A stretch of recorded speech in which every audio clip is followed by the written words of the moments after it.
Welcome back to the channel. Make sure you stay till the end because I'll show you how to win with the worst hand in poker.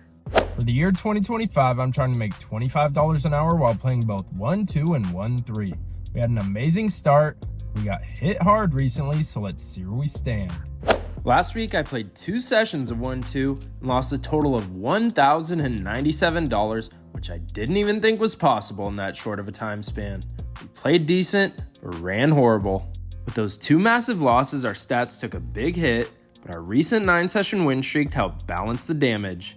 Leading up to this vlog, we've now played a total of 54 hours and 55 minutes of 1-2 and profited $1,787 for an hourly win rate of $32.54, which I'm pretty happy with. As for 1-3, we played 35 hours and 30 minutes and profited $489 for an hourly win rate of $13.77. Not too shabby, but definitely room for improvement. Combining all our stats, we played a total of 90 hours and 25 minutes of live poker and profited $2,276 for an hourly win rate right at our goal of $25.17. Can't complain about it, but I'd love to build a big cushion so we're not cutting it close by the end of the year.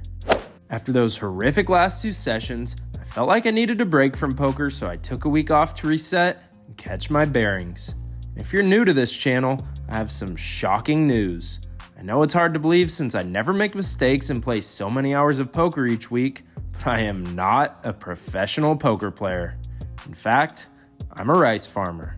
And the rice season just started, so I'll give you guys a quick glimpse into the process. The first thing we do is prep all the ground to get the weeds out and make it nice and flat. After fertilizing the fields, it's time for flooding. Rice grows underwater most of the season, so we have to flood the fields and make each one around 4 inches high, which takes a ton of water throughout the year, especially for over 500 acres. Once the fields are flooded, it's now time to seed. And if you've ever wondered how you seed 500 acres of rice fields, just sit back and enjoy.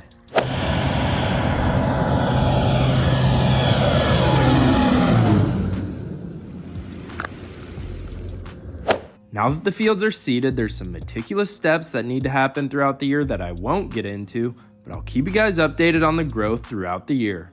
But for now, let's get back to poker.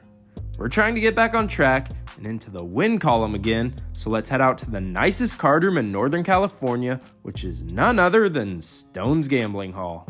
We buy into the 1-2 game for the max of $300, and in our first interesting hand of the day, we're in early position and look down at a monster, which is none other than the Cowboys, Pocket Kings.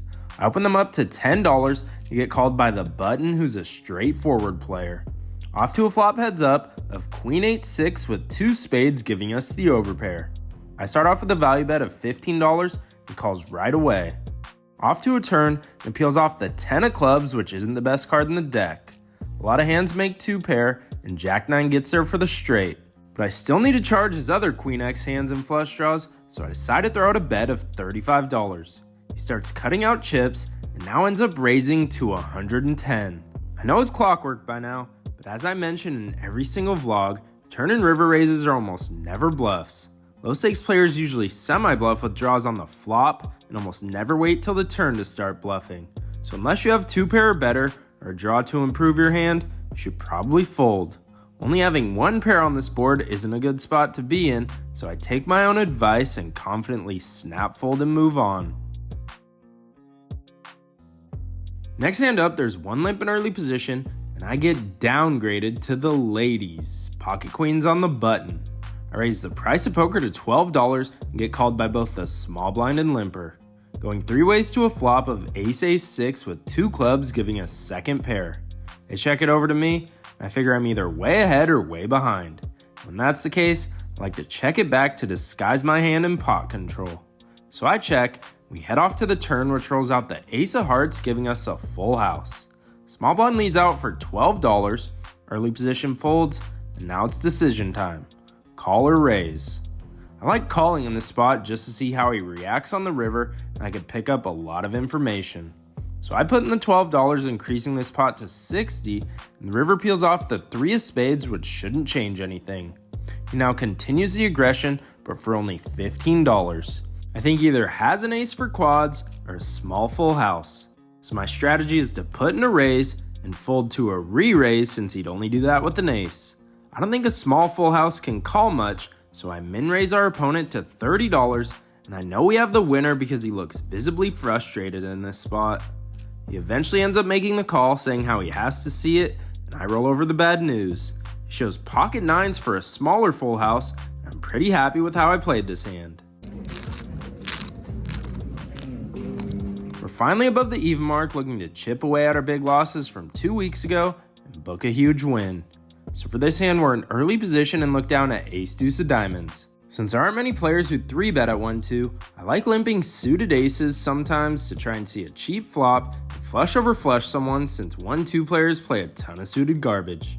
So I call the $2, so does next act, but now the button raises to 10. Easy call, so I put in the extra $8 and so does the other player. 3 ways to a flop of 7-3 deuce with 2 clubs and 1 diamond, giving us bottom pair and a backdoor flush draw. I start off with a check, and now the player to my left donks out for 15. Button calls, to only have to call $15 more to win a pot of 75, I'm in there. I put in the chips, and we're off to a turn, which is beautiful deuce of hearts giving us trips. I think one of them probably has a good pair, while the other's on a draw. Since I don't want this to get checked through, I decide to take over the betting lead myself and donk out for $40. Player to my left ends up folding, but we get the button to come along, increasing this pot to 155.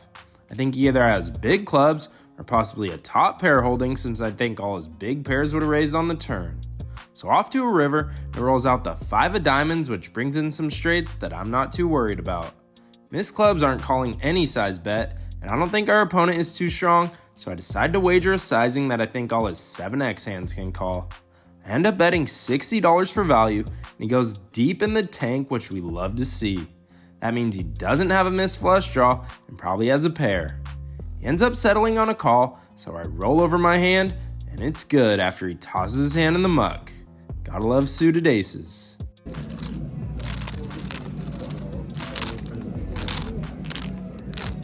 We're up over $130 and looking to win huge on the day. Next hand up, under the gun opens to $8. Action folds to me in the big blind, and I look down at the least popular hand in low stakes poker, which is none other than ace king offsuit. He has about $100 in his stack, so I decide to put in a raise to $40, hoping it'll commit him to go all in. Our plan works to a T because he puts in his entire stack.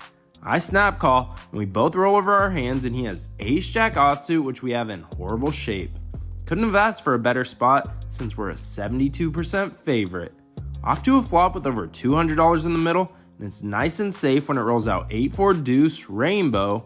Turn 7 of clubs is perfectly fine with me, but the river rolls out the jack of hearts, giving him the 3-out miracle and the winner. Son of a bitch! Hate to see it, but in these spots I just laugh it off rather than get angry, because I know it'll affect my play. I decided to move seats to get a better view for the vlog, since this side of the table always has better lighting. In our first hand at the new seat, I'm in early position and look down at ace queen offsuit. I open the action to $10 and string along 2 others to make the call. Off to a flop of queen 6 deuce with 2 hearts, giving us top pair top kicker. I start off with a value bet of $10. Now the player in middle position raises to 25. Folds back to me. Since we have a very solid hand on a pretty disconnected board, I don't want to re-raise and allow him to fold his bluffs or his overvalued top pairs. So I just call, increasing this pot to $80. Now the turn rolls out the 10 of diamonds, putting 2 flush draws out there, making this board a lot more connected. Still think the best play is to check, so that's what I do, and now our opponent continues the aggression for $35. He only has 65 left in his stack, and the last thing I would want is to lose value against a worse hand if a scare card comes out on the river. So the only move is to go for max value and put our opponent all in. We fade the snap call, which is nice because now I know I have the best hand. Our opponent eventually decides on a fold, which I thought was pretty weird given how big the pot was compared to the chips left in his stack. But I'll never complain anytime money's pushed in my direction. Next hand up, I look down at ace jack offsuit and raise it up to $10. Just a player who we flop top pair against with ace queen puts in the call. We're off to a flop of queen queen 10 with 2 diamonds, giving us a gut shot to Broadway. I decide to check, and now our opponent snap checks it back.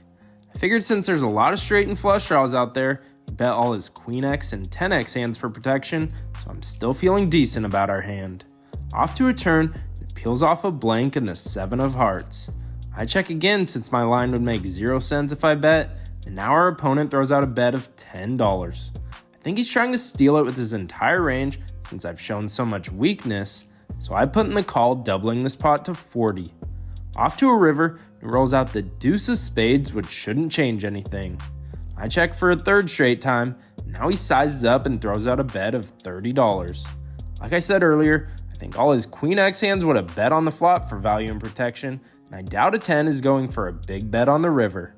So given I have 0 diamonds in my hand, I'm blocking all the missed flush draws he could have. I decided to put the hero call in with just ace high, increasing this pot to $100 even.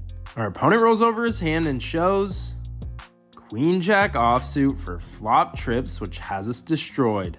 The hero call didn't work out this time, unlike last log, but if there's one thing that's certain about my poker play, it's this. Sometimes may be good, sometimes may be shit.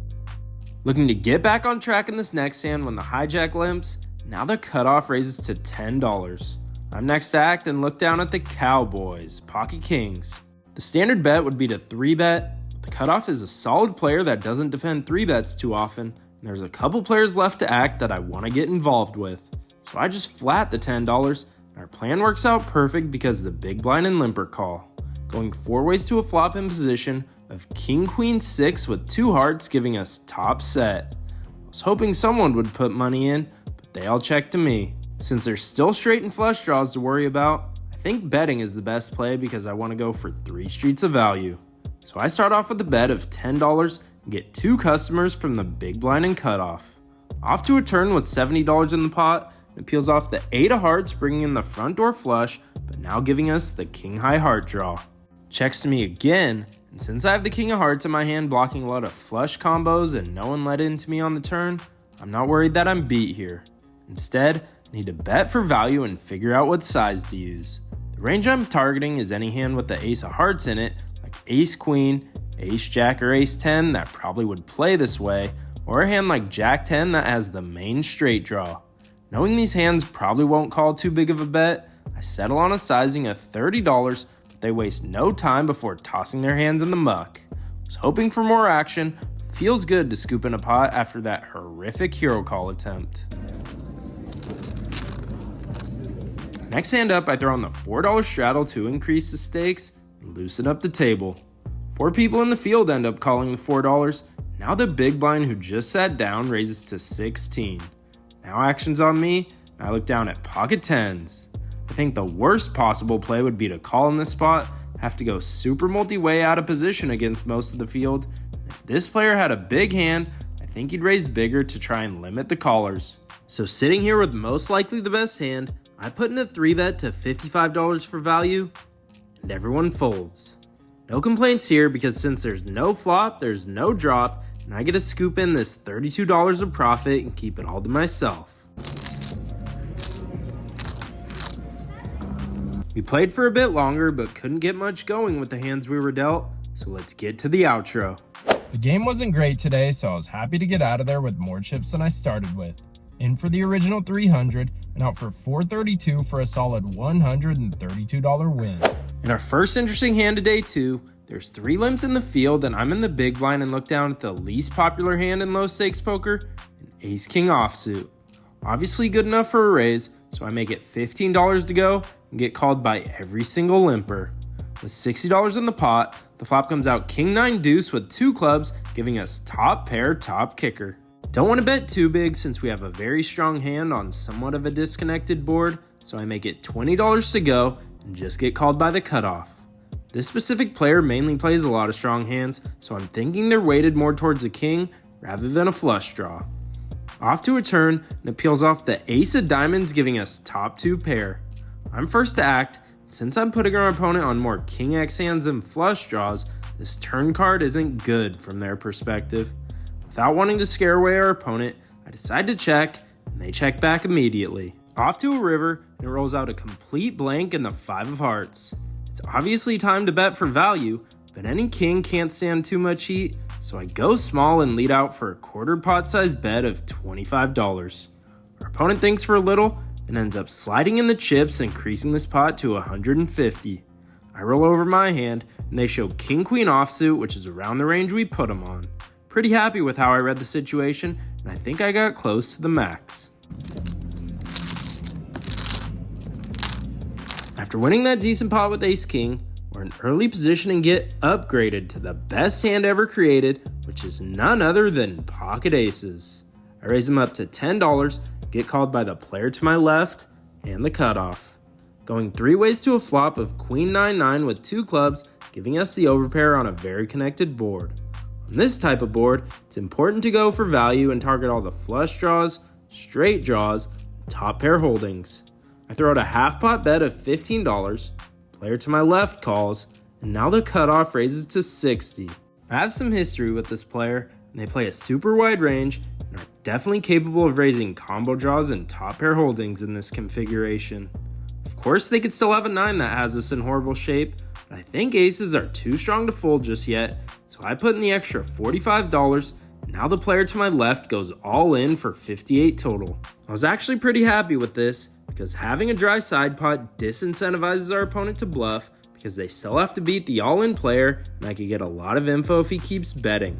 So with $190 in the pot, we're off to a turn which isn't the best card in the deck, and the deuce of clubs bringing in the front door flush. I decide to check, and I'm basically willing to fold to any size bet since I don't beat anything now, but he checks it back. River is a blank in the 3 of hearts, and I'm perfectly fine with getting to showdown, so I check, and the cutoff checks it back. Early position shows 9-8 offsuit, and the cutoff shows 9-7 of diamonds, so both players had trips on the flop, which I definitely wasn't expecting. So what I thought was a decent flop was actually horrible because I was somehow in 3rd place, and by calling the raise, these guys get to chop my money. Looking to get back on track in this next hand when early position opens the action to $12, action gets folded to me in the small blind, and I look down at the jackasses, pocket jacks. As we all know, there's no right way to play them, so I opt on the 3-bet to $30. When action folds back to the original raiser, he decides 30 isn't enough and now puts in a 4-bet to 100. Now I'm wishing I called pre-flop because I could have at least seen a cheap flop.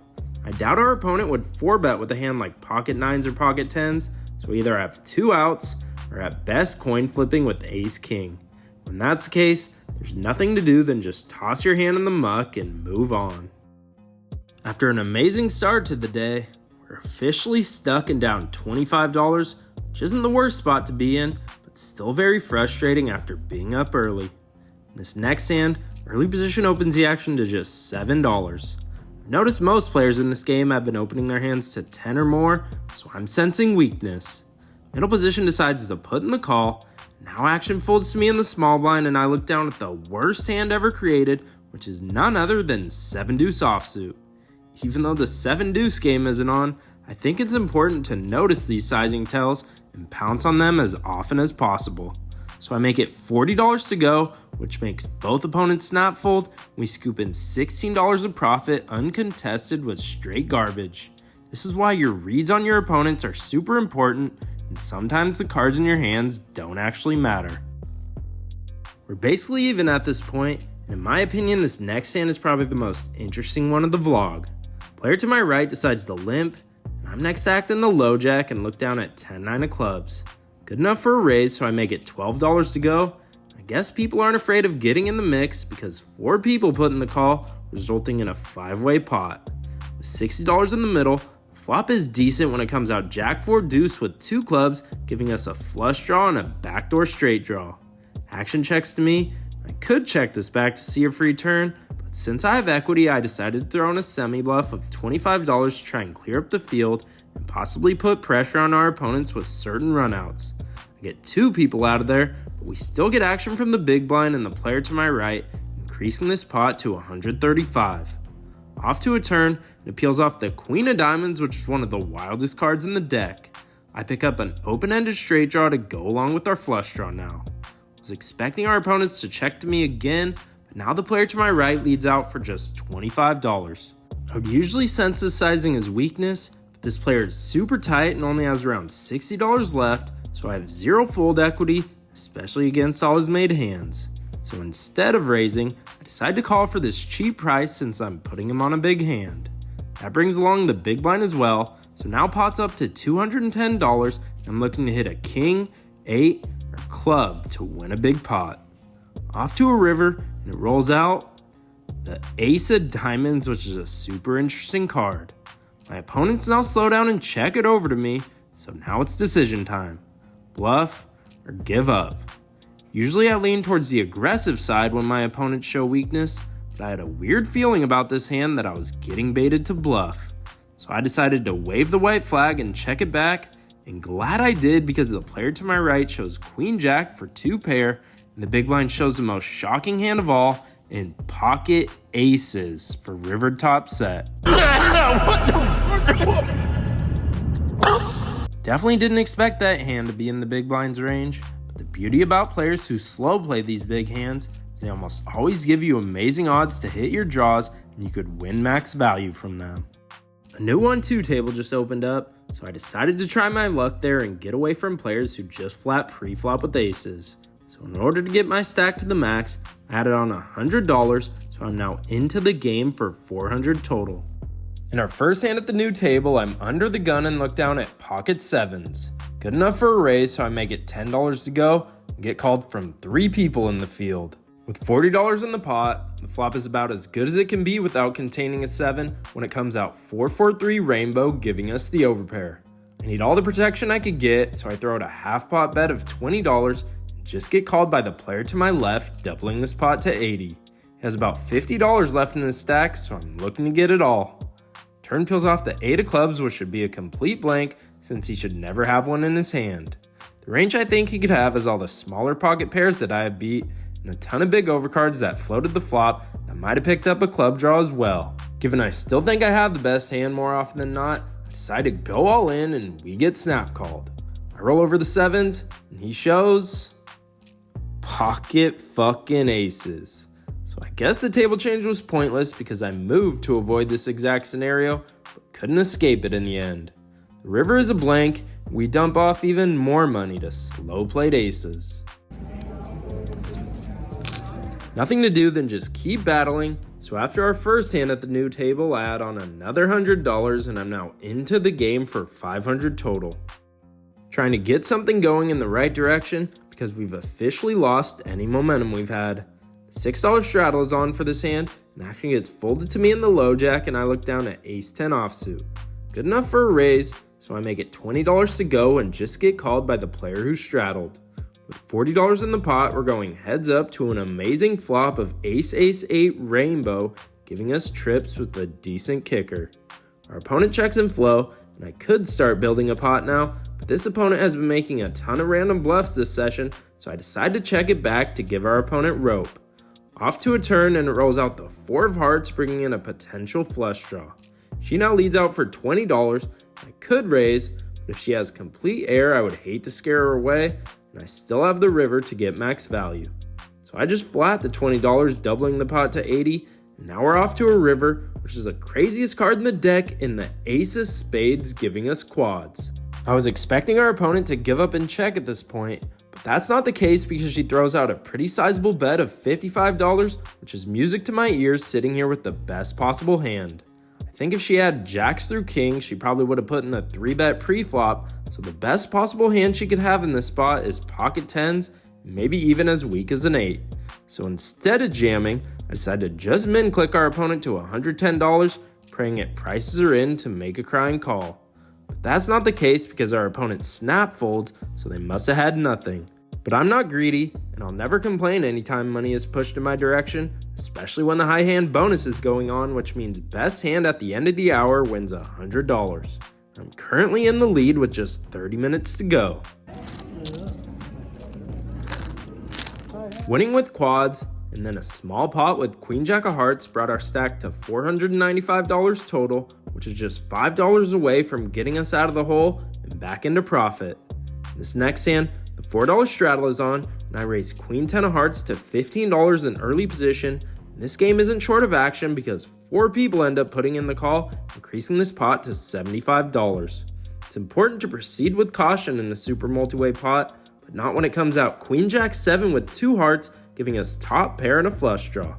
No need to slow play this on such a connected board, so I start off with a value bet of $25. Now the player to my left, who slow played with aces earlier, goes all in for $35 total.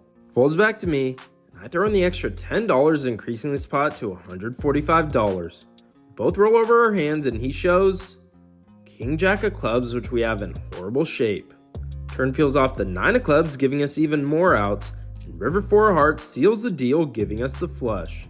It's nice to get my revenge and finally be back where I belong, which is in the land of profit.